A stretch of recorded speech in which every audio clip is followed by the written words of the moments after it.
ज्योतिष शास्त्र क्या है? कुंडली होती है, नहीं होती है? क्या इन सभी चीज़ों पे विश्वास करना चाहिए, नहीं करना चाहिए? जैसे कि सारे प्रश्न मुझे आते हैं, वैसे आप सभी को भी आते होंगे, है ना? तो चलिए हम इसी प्रश्नों पे आज चर्चा करेंगे। नमस्कार, मैं ऋतुषा अवतारे। आज हमारे स्टूडियो में किसान ब्रिगेड के अध्यक्ष श्री अविनाश जी काकड़े हमसे रूबरू करने आए हैं। तो चलिए हम उनसे बातचीत करते हैं। नमस्कार सर। नमस्कार। ज्योतिष शास्त्र क्या है? अब ज्योतिष शास्त्र के बारे में दो चीज़ें बोली जाती है। कोई उसको बोलता है कि विज्ञान है, कोई बोलता है शास्त्र है। विज्ञान है तो उसका रिजल्ट सेम आना चाहिए, क्योंकि विज्ञान के तो रिजल्ट सेम आते हैं। कोई भी आप रसायन शास्त्र में प्रयोग करो, बायोलॉजी में प्रयोग करो, जीव शास्त्र में और किसी भी शास्त्र में प्रयोग करो, अंक गणित में भी किया तो सेम आना चाहिए। वो आता है क्या? तो नहीं आता है। सच बात यह है कि नहीं आता है। फिर उसको विज्ञान बोलना है कि शास्त्र बोलना है? शास्त्र कौन से है? समाज शास्त्र है, राजनीतिक शास्त्र है, ये सिर्फ शास्त्र है। तो इंसान के भावनाओं के साथ में, इंसान के मन और बुद्धि के साथ में जो काम करता है वो शास्त्र है। ज़्यादातर शास्त्र इसी के साथ काम करते हैं। विज्ञान क्या है? तो उसके शरीर के साथ में, एटमॉस्फेयर के साथ में जिसका वर्तन निश्चित है। सृष्टि में ऐसा कोई जगह नहीं है जिसका वर्तन निश्चित नहीं, निश्चित है सबके वर्तन। पेड़ पौधे के वर्तन निश्चित है, शेर का भी वर्तन निश्चित है। शेर कभी मैं शिकार किया, आज तो बहुत गलत हो गया मेरे हाथ से, अब मैं तो प्रायश्चित करूंगा, ऐसा तो शेर बोलता नहीं। गाय ऐसा कैसा बोलती नहीं कभी कि मैं घास खा के परेशान हो गई, आज मांस खाऊंगी, ये तो बोलती नहीं गाय। तो वर्तन जिसके निश्चित है, ऐसे चीज़ों के शास्त्र, ऐसे चीज़ों के बारे में जीव शास्त्र या उसको विज्ञान के साथ में आप प्रूव कर सकते हो। मगर जिसके पास में कल्पनाशीलता है और जिसके साथ में विचरणशीलता और आचरणशीलता है, उसको विज्ञान के संज्ञा में आप नहीं ला सकते। इसलिए इंसान का जो बुद्धि, मन है, उसको विज्ञान के संज्ञा में नहीं ला सकते आप। कोई भी ये शास्त्र, आपने ज्योतिष की बात किया, तो ज्योतिष आदमी की कल्पनाओं के साथ में, आदमी की सोच के साथ में, आदमी की एक्टिविटी के साथ में जुड़ा होता है। इसलिए इसको शास्त्र बोलना ज़्यादा उचित होगा। विज्ञान बोलना मतलब उसको गलत मुलम्मा हम चढ़ा रहे और किसी को धंधा करने की हम प्रेरणा दे रहे। तो सर, ज्योतिष शास्त्र है या विज्ञान? तो ये सब देख के आपको क्या लगता है? विज्ञान तो हो नहीं सकता। हाँ, खगोल जो है जिसको शास्त्र बोलते हैं वो विज्ञान हो सकता है। जो ग्रह तारे है उसका वर्तन निश्चित है। सूरज अपने तरीके से नहीं घूमता है, उसकी घूमने की दिशा निश्चित है, उसका गुरुत्वाकर्षण, ग्रेविटी पावर निश्चित है, उसकी सनलाइट निश्चित है, उस पर जो ज्वालामुखी आते हैं, ये विस्फोट होते हैं, उसका वो कालावधि निश्चित है। चांद का वैसे ही निश्चित ही है। जैसे आपने देखा होगा कि चांद में अमावस्या और पूर्णिमा आती है, चांद छोटा होता ही रहता है और बड़ा होते जाता है। तो जब चांद छोटा होता है या बड़ा होता है तो उसकी जो ग्रेविटी का फोर्स है वो हमारे समुद्र में ज्वार भाटा लाता है। सुबह अलग स्थिति होती है समुद्र की, शाम को अलग होती है, दोपहर में अलग होती है, क्योंकि समुद्र की ज्वार भाटा उसके ऊपर काम करता है। किसके ऊपर अट्रैक्ट होता है? वो चंद्रमा के ऊपर अट्रैक्ट होता है। तो जितना समुद्र में खारा पानी है, जितना परसेंटेज खारे पानी का है, उतना ही खारा पानी हमारे बॉडी में है। हमारे पसीने का जो स्वाद होगा वो समुद्र के जैसा ही खारा है। आंसुओं का स्वाद होगा, जितने हमारे स्त्राव होंगे सबका स्वाद उतना ही खारा है। तो जब चांद का इफेक्ट उस पर हो सकता है समुद्र पे, तो हम पे जरूर होगा, क्योंकि हमारे बॉडी में 70% पानी है, तो हमारे ऊपर भी उसका इफेक्ट होता है। तो वो इफेक्ट क्यों होता है वो समझना चाहिए। कैसे होता है इसको समझना चाहिए। और ये कैसे होगा, जैसे आपने देखा होगा कि बुजुर्ग महिलाएं बोलती है कि अभी आज पूर्णिमा है, अभी आज अमावस्या है, बच्चों की तरफ ध्यान देना, गिर पड़ जाएंगे, टकरा जाएंगे, कहीं कुछ हो जाएगा, चोट लग जाएगी। क्योंकि बच्चे में निर्णय क्षमता नहीं होती, इसलिए उसको आचरण को नियंत्रित करने का शक्ति उसमें नहीं होती है। वैसे ही पागलों के साथ नहीं होता है। पागल खाने के अगर आसपास जाके आप देखो तो अमावस्या और पूर्णिमा में वो ज़्यादा विचलित दिखाई देते हैं, ज़्यादा वहाँ आवाज़ें आती रहती है, क्योंकि उसके पास में भी वो नियंत्रण उसने खो चुका है। मगर जिसके पास में नियंत्रण है वो उसको नियंत्रित करता है। तो उसका इफेक्ट होता है कि नहीं होता है? जरूर होता है। मगर जो अपने निर्णय से नियंत्रित कर सकता है वो निर्णय से नियंत्रित करता है। जानवर नहीं कर सकते, उसका नियंत्रित नहीं होता है।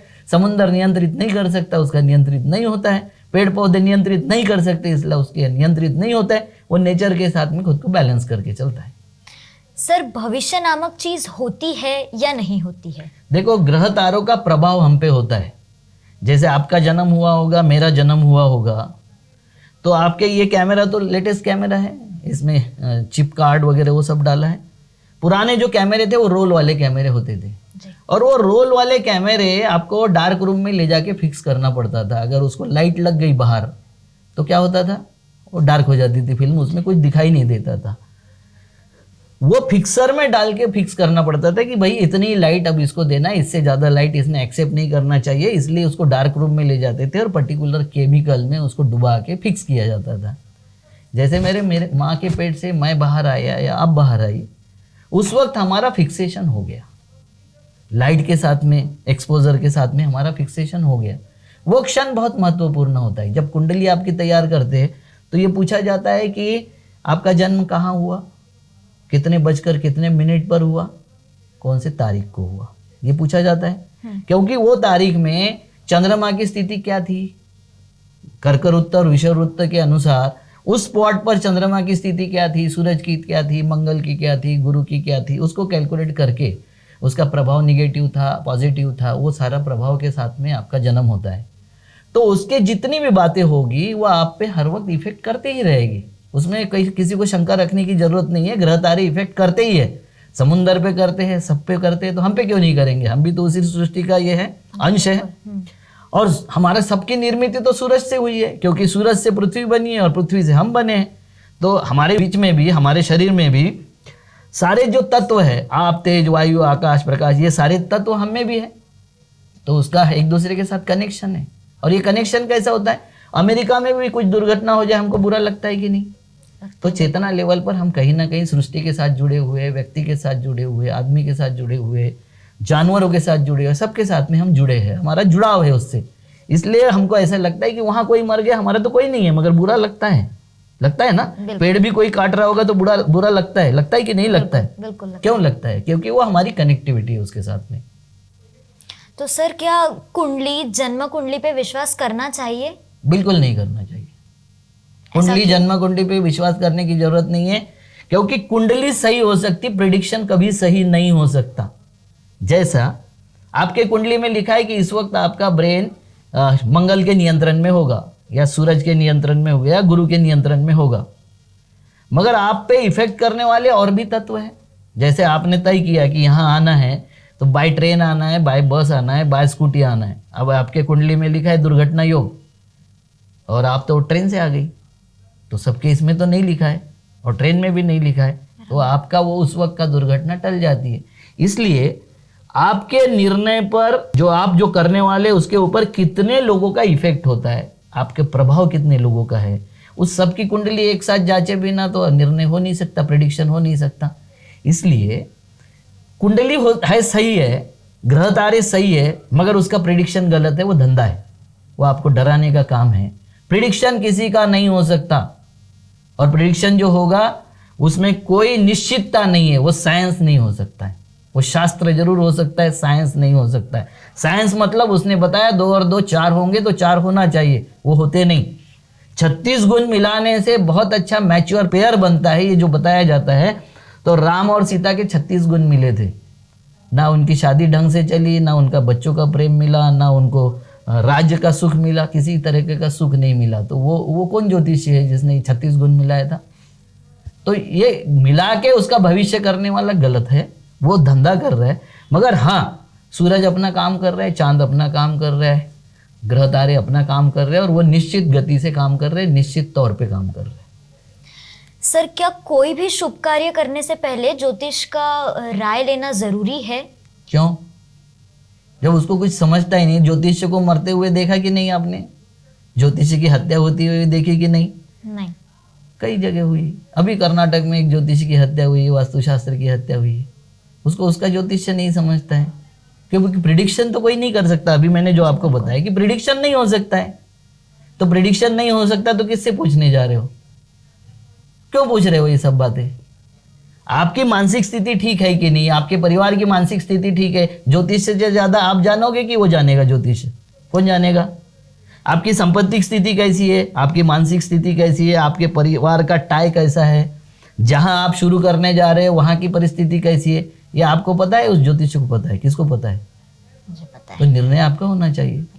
उसको क्यों पूछने जा रहे हो आप? तो क्या सर हर किसी को, हर सामान्य व्यक्ति को इस ज्योतिष शास्त्र का बेसिक नॉलेज रहना जरूरी है? हमारा दुर्भाग्य ये है कि हम जितने पढ़े लिखे हो गए हैं उतने नेचर से हट गए हैं।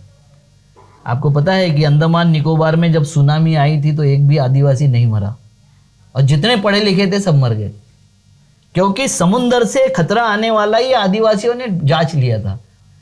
कितने सारे किसानों को समझ में आ जाता है कि ये पंछी ऐसा बोल रहा है, ये पंछी इस तरीके से उड़ रहा है, दीमक को पर लग गए हैं या चींटियों को पर लग गए तो बारिश कैसे होने वाली है, किस तरीके से होने वाली है, कितनी होने वाली है, ये उसको पता चल जाता है।